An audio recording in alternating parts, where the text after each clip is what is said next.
1 Samuel 8.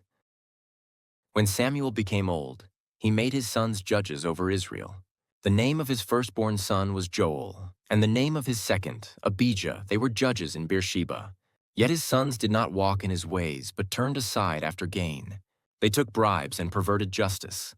Then all the elders of Israel gathered together and came to Samuel at Ramah and said to him, "Behold, you are old, and your sons do not walk in your ways. Now appoint for us a king to judge us like all the nations." But the thing displeased Samuel when they said, "Give us a king to judge us." And Samuel prayed to the Lord, and the Lord said to Samuel, "Obey the voice of the people in all that they say to you, for they have not rejected you, but they have rejected me from being king over them, according to all the deeds that they have done, from the day I brought them up out of Egypt even to this day, forsaking me and serving other gods, so they are also doing to you. Now then, obey their voice, only you shall solemnly warn them and show them the ways of the king who shall reign over them." So Samuel told all the words of the Lord to the people who were asking for a king from him. He said, "These will be the ways of the king who will reign over you. He will take your sons and appoint them to his chariots and to be his horsemen and to run before his chariots. And he will appoint for himself commanders of thousands and commanders of 50s, and some to plow his ground and to reap his harvest, and to make his implements of war and the equipment of his chariots. He will take your daughters to be perfumers and cooks and bakers. He will take the best of your fields and vineyards and olive orchards and give them to his servants. He will take the tenth of your grain and of your vineyards and give it to his officers and to his servants. He will take your male servants and female servants and the best of your young men and your donkeys and put them to his work. He will take the tenth of your flocks, and you shall be his slaves. And in that day you will cry out because of your king, whom you have chosen for yourselves. But the Lord will not answer you in that day." But the people refused to obey the voice of Samuel, and they said, "No, but there shall be a king over us, that we also may be like all the nations, and that our king may judge us and go out before us and fight our battles." And when Samuel had heard all the words of the people, he repeated them in the ears of the Lord. And the Lord said to Samuel, "Obey their voice and make them a king." Samuel then said to the men of Israel, "Go every man to his city." 1 Samuel 9. There was a man of Benjamin whose name was Kish, the son of Abiel, son of Zeror, son of Bechorath, son of Aphiah, a Benjaminite, a man of wealth. And he had a son whose name was Saul, a handsome young man. There was not a man among the people of Israel more handsome than he. From his shoulders upward he was taller than any of the people. Now the donkeys of Kish, Saul's father, were lost. So Kish said to Saul his son, "Take one of the young men with you, and arise. Go and look for the donkeys." And he passed through the hill country of Ephraim, and passed through the land of Shalisha, but they did not find them. And they passed through the land of Shalim, but they were not there. Then they passed through the land of Benjamin, but did not find them. When they came to the land of Zuph, Saul said to his servant who was with him, "Come, let us go back, lest my father cease to care about the donkeys and become anxious about us." But he said to him, "Behold, there is a man of God in this city, and he is a man who is held in honor. All that he says comes true. So now let us go there. Perhaps he can tell us the way we should go." Then Saul said to his servant, "But if we go, what can we bring the man? For the bread in our sacks is gone, and there is no present to bring to the man of God. What do we have?" The servant answered Saul again, "Here I have with me a quarter of a shekel of silver, and I will give it to the man of God to tell us our way. Formerly in Israel, when a man went to inquire of God, he said, 'Come, let us go to the seer, for today's prophet was formerly called a seer.' And Saul said to his servant, 'Well said, come, let us go.' So they went to the city where the man of God was. As they went up the hill to the city, they met young women coming out to draw water and said to them, 'Is the seer here?' They answered, 'He is, behold, he is just ahead of you. Hurry, he has come just now to the city, because the people have a sacrifice today on the high place. As soon as you enter the city, you will find him, before he goes up to the high place to eat. For the people will not eat till he comes.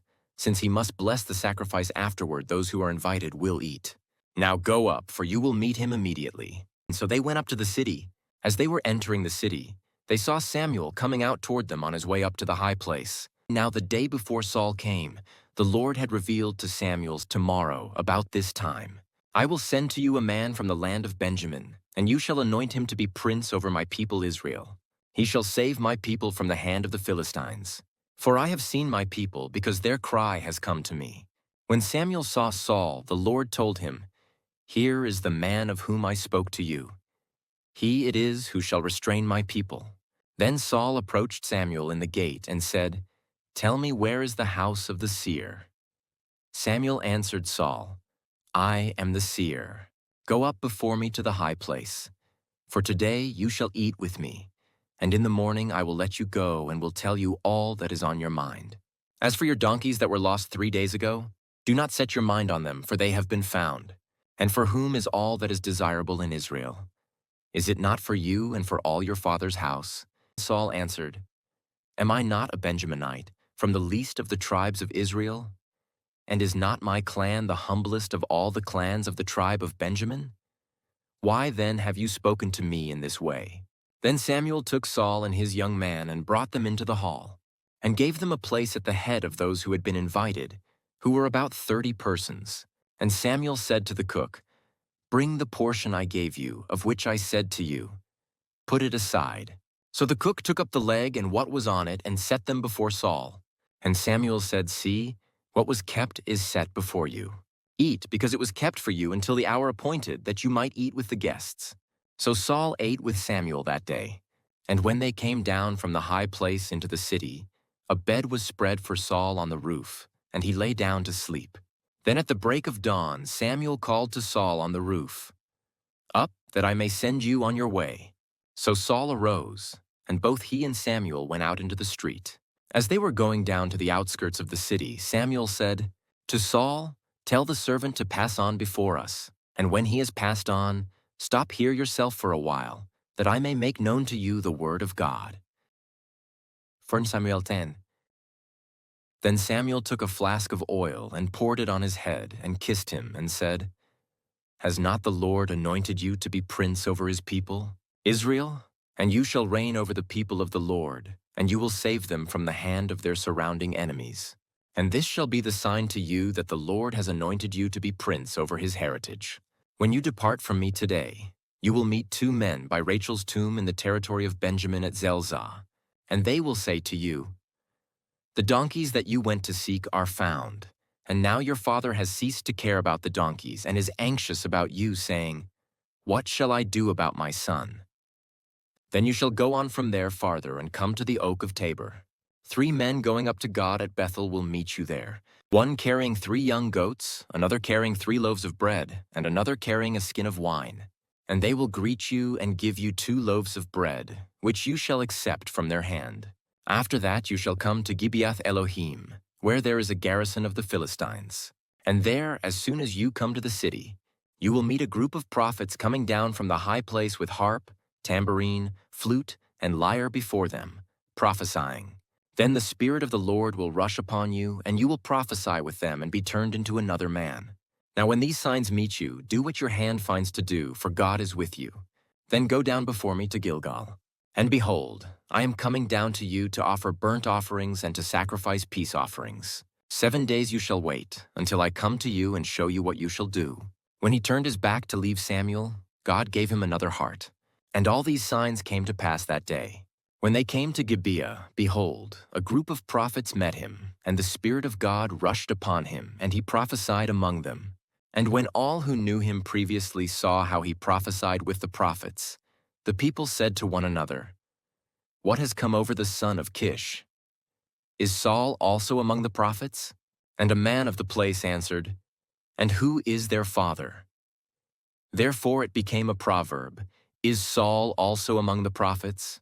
When he had finished prophesying, he came to the high place. Saul's uncle said to him and to his servant, Where did you go? And he said, To seek the donkeys. And when we saw they were not to be found, we went to Samuel. And Saul's uncle said, Please tell me what Samuel said to you. And Saul said to his uncle, He told us plainly that the donkeys had been found. But about the matter of the kingdom, of which Samuel had spoken, he did not tell him anything. Now Samuel called the people together to the Lord at Mizpah. And he said to the people of Israel, Thus says the Lord, the God of Israel, I brought up Israel out of Egypt, and I delivered you from the hand of the Egyptians and from the hand of all the kingdoms that were oppressing you. But today you have rejected your God, who saves you from all your calamities and your distresses. And you have said to him, 'Set a king over us.' Now therefore present yourselves before the Lord by your tribes and by your thousands." Then Samuel brought all the tribes of Israel near, and the tribe of Benjamin was taken by lot. He brought the tribe of Benjamin near by its clans, and the clan of the Matrites was taken by lot, and Saul the son of Kish was taken by lot. But when they sought him, he could not be found. So they inquired again of the Lord, "Is there a man still to come?" And the Lord said, "Behold, he has hidden himself among the baggage." Then they ran and took him from there. And when he stood among the people, he was taller than any of the people from his shoulders upward. And Samuel said to all the people, "Do you see him whom the Lord has chosen? There is none like him among all the people."